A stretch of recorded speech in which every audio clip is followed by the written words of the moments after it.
ஜென்ராம் ஒரு மாணவர்களுடைய அரங்கு, அந்த அரங்கில் சில விஷயங்களை பொதுநலன் சார்ந்து பேச வேண்டியிருக்கு, பேசியிருக்காரு அப்படிங்கிற அந்த பார்வை. பொதுநலன் சார்ந்து பேசியிருக்காரு அப்படிங்கிறது கரெக்ட் தான். அதான் மேலோட்டமாக பேசியிருக்காருங்கிறத தான் நான் சொல்கிறேன். அந்த மேலோட்டமாக பேசியிருக்கிறது கிட்டத்தட்ட பாதி உண்மைகளை மாணவர்களிடத்தில் சொல்வது போல இருக்கு. நல்ல தலைவர்கள் நமக்கு தேவை அப்படின்னு சொல்லக்கூடிய நாள் இருக்குல்ல, அந்த நாளில் தமிழ்நாட்டினுடைய நிலை என்ன அப்படிங்கிறத சேர்த்து பார்க்கணும். தமிழ்நாட்டில் ஒரு அரசியல் கட்சி தொடங்குறாரு, தமிழ்நாட்டிலே நல்ல தலைவர்கள் தேவைப்படுகிறார்கள் அப்படின்னு சொன்னால் தமிழ்நாட்டினுடைய நிலை இப்போ எப்படி இருக்குதுன்னு பார்க்கணும். நீங்கள் தமிழ்நாடு ஒட்டுமொத்தமாக ஜிடிபியிலேருந்து தொடங்கி எல்லா துறைகள்லையும் எடுத்து பார்த்தீங்கன்னா தமிழ்நாடு இந்தியாவோட ஜிடிபியில் 8.8% கொடுக்குது. தமிழ்நாடு 2வது இடத்துல இருக்குது, மகாராஷ்டிராவுக்கு மேலே அப்படின்னு சொல்கிறாங்க. அதுக்கப்புறம் வரி வசூலித்து கொடுக்கறதுல 3வது இடத்துல இருக்குது, டெல்லி பெங்களூருக்கு அப்புறம் அப்படின்னு சொல்கிறாங்க. இந்த மாதிரி பல பெண் தொழில் முனைவோர் நிறைய இருக்கக்கூடிய முதன்மை மாநிலம் ஒன்றிய அரசு எந்தெந்த துறைகள் எல்லாம் விருது கொடுத்திருக்குதோ அது எல்லாவற்றிலும் முன்னணி இடத்துல தமிழ்நாடு இருக்குங்கிறதையும் நம்ம பார்க்கிறோம். இது எல்லாம் சரியான தலைவர்கள் செயல்படாம தன்னிச்சையாக நடந்த விஷயமா இதெல்லாம். இதற்கென்று ஒரு திட்டமிடல் இல்லையா, அதை செயல்படுத்துதல் இல்லையா, நிர்வாக அமைப்பு இல்லையா, இது அவ்வளவும் சேர்ந்து தானே இன்றைக்கு அவர் சந்தித்த அந்த மாணவர்கள் கூட இந்த அமைப்பினுடைய வெளிப்பாடு தானே, அவுட்புட் தானே. அது எதையுமே அவர் கருத்தில் கொள்ளாம ஒரு அந்தரமான ஒரு இடத்துல மனிதர்களை சந்திக்கிறாரா? காலை தலையில ஊன்றி நின்றால் தரையில என்ன நடந்திருக்குங்கிறதையும் நம்ம தெரிஞ்சுதானே பேசணும். அந்த மாதிரி அந்த பேச்சுக்கள்ல வெளிப்படவில்லை. ஒரு ஸ்டேட்டஸ்கோ ஸ்டேட்மெண்ட், சிவப்பா இருக்கிறவன் போய் சொல்ல மாட்டான்னு எந்த காலத்திலயோ சொன்னது அப்படியே வழியா வருது இல்ல, அந்த மாதிரி ஸ்டேட்மெண்டா அது அவருடைய வார்த்தைகள் விழுது. அது அப்படியே ஒரு பார்ட்டி தொடங்கி அவர் கட்சிக்கு அரசியலுக்குள்ள வந்தாலும் மற்றொரு அரசியல் கட்சியாக நாங்க அரசியல் கூட்டங்களை நடத்த போறோம், மாநாடுகளை நடத்த போறோம், அந்த மாநாடுகளில் எங்களுடைய நிலைப்பாடு என்ன, ஒவ்வொரு இஷ்யூ பேஸ்டா பேச போறோம் அப்படிங்கிறாரு. நீங்க எல்லாவற்றையும் இந்த அரங்கத்திலே நீங்க எதிர்பார்க்கல. இந்த அரங்கத்துல எதிர்பார்க்கல. கட்சிக்கான அரசியல் திட்டம், கட்சியினுடைய கொள்கை, அதை செயல்படுத்தும் விதம் போன்ற பல்வேறு விஷயங்கள் அரசியல் மாநாடுகள்ல வரட்டும், கட்சியினுடைய லிட்ரேச்சர்ல வரட்டும், அது எல்லாம் சிறப்பானது. அப்படிதான் எல்லாரும் செயல்பட முடியும். விஜய்கிட்ட நம்ம கூடுதலாக அவர் தோள்களில் சுமையை சுமத்த முடியாது. ஆனா பேசுவது என்ன, அது என்ன அரசியலை வெளிப்படுத்துகிறது, என்ன கருத்தியலை என்ன அரசியல் அவர் வெளிப்படுத்துறாரு நீங்க நினைக்கிறீங்க? நல்ல தலைவர்கள் வேண்டும், கருத்தியல் சாராத நல்ல தலைவர்கள் வேண்டும் அப்படின்னு சொல்ற மாதிரியான ஒரு ஸ்டேட்மெண்ட்டை சொல்றாரு. ஆனா தமிழ்நாட்டில் இருக்கக்கூடிய இவ்வளவு வளர்ச்சியும் சமூக நீதி, சமத்துவம் போன்ற கருத்தியல்கள் சார்ந்து செயல்பட்டதால் உருவானது. இது எல்லாம் மாநில உரிமை பற்றியும் தான் அவர் பேசுறாரு. அங்கே தமிழ்நாட்டுடைய பெரும்பாலான கட்சிகள், குறிப்பா திராவிட கட்சிகள் எல்லாம் முன்வைக்கக்கூடிய அதே கருத்தை அவர் மாநில சுயாட்சி, மாநில உரிமையும் தான் சொல்றாரு. மாநில சுயாட்சி, மாநில உரிமை. தமிழ்நாடு தொடர்பாக ஒரு கட்சி தொடங்கும் போது ஒரு தேசிய கட்சியினுடைய வாளாக போய் நீங்க ஒட்டுவதில்லை அப்படின்னு ஒரு முடிவு மட்டும் உங்க மனசுல இருந்தாலே மாநில நலன்கள் தான் எங்களுடைய முதன்மையான இலக்குன்னு சொல்வது தவிர்க்க இயலாதது. அப்படி பேசுகின்ற கட்சிகளே தமிழ்நாட்டுக்குள்ள நிறைய இருக்கு. அதனால அதுல ஒரு பெரிய ஒரு முக்கியமான பார்வை வச்சிருக்கீங்க ஜெகதீஸ்வரன். ஒரு நல்ல தலைவர்களே இல்லை அப்படின்னு சொல்றது ஒரு முரணா இருக்கு. இன்னைக்கு தமிழ்நாட்டுடைய நிலை என்னவா இருக்கு? இந்த வளர்ச்சி எங்கிருந்து வந்துச்சு? யார் உருவாக்கினார்கள்?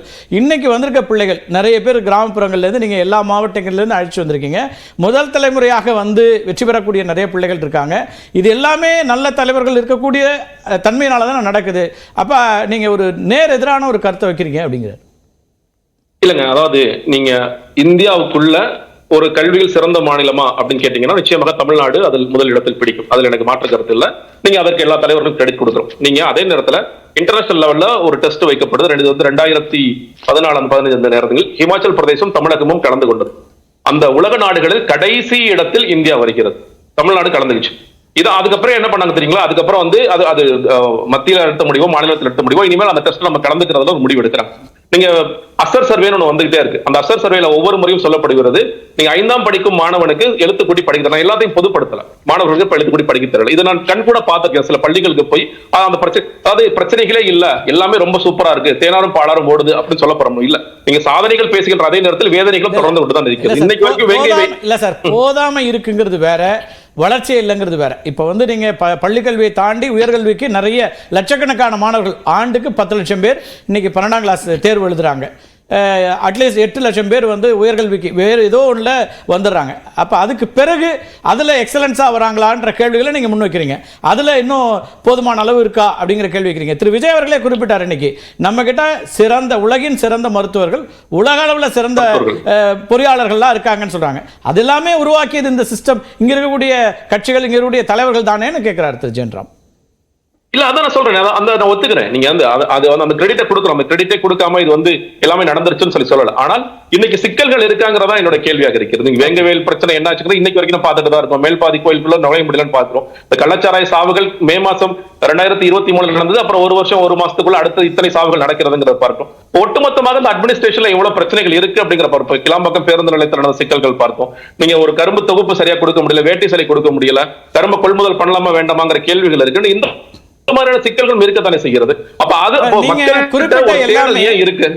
குறிப்பிட்ட எல்லாமே இந்த ஆட்சி 3 ஆண்டு கால திமுக ஆட்சியினுடைய சிக்கல்கள், பிரச்சனைகள் அப்படின்னு சொல்றீங்க.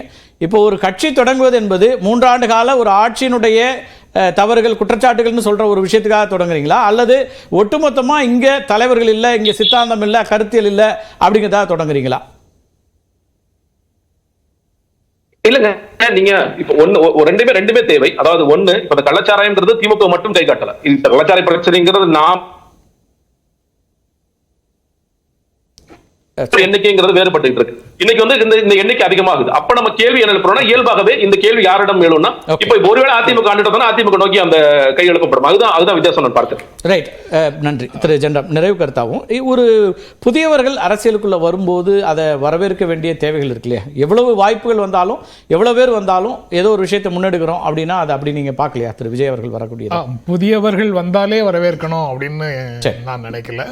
புதியவர்கள் சரியான அரசியல் திட்டத்தோடு, சரியான அரசியல் முன்மொழிவுகளோடு வந்தாங்கன்னா கண்டிப்பாக வரவேற்கணும். அவங்க வந்து மற்றொரு அரசியல் கட்சியாக மாறாமல், மற்றொரு தலைவராக மாறாமல், ஒரு மாற்று தலைவராக தங்களை முன்னிறுத்தி கொண்டு வருகிறார்கள் என்றால் அது கண்டிப்பாக வரவேற்கத்தக்கது தான். அந்த மாற்று என்பதற்கு உண்மையான மாற்று அப்படிங்கிற பொருள் என்ன?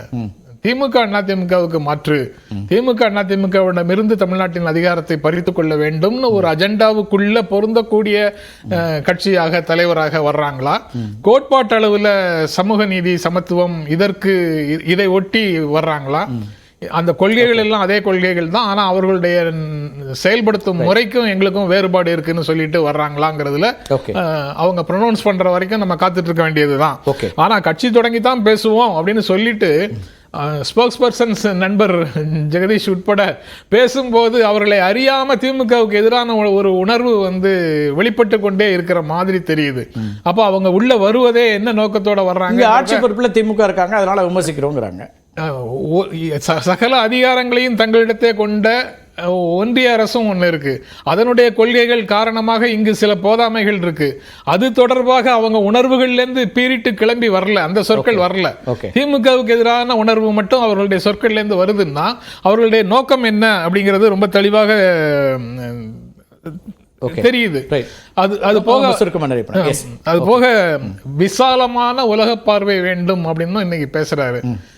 அது ஏதேனும் உண்மையிலேயே செய்திகளை சொல்கிறது என்று சொன்னால், அப்படிலாம் ஒரு உலக அளவிலான ஒரு பார்வையை முன்வைத்து இங்க குறிப்பாக தமிழ்நாட்டுக்குள்ள ஒரு அணியை கட்டுவதற்கு அவர் முயற்சி செய்கிறார்ங்கிறது தான் அவருடைய பாதையாக இருந்தால் அது வரவேற்கத்தக்க ஒரு பாதைன்னு தான் நினைக்கிறேன். திரு ஜெகதீஷ், ரொம்ப சுருக்கமா, ஆட்சி பொறுப்பில் விமர்சிக்கணும், ஆனா அது மாநில அரசை மட்டுமே கேட்குறீங்களே, மத்திய அரசு இன்னும் கூடுதலான போதாமைகளோட இருக்கேன்னு திரு ஜெயராம் சொல்றாரு.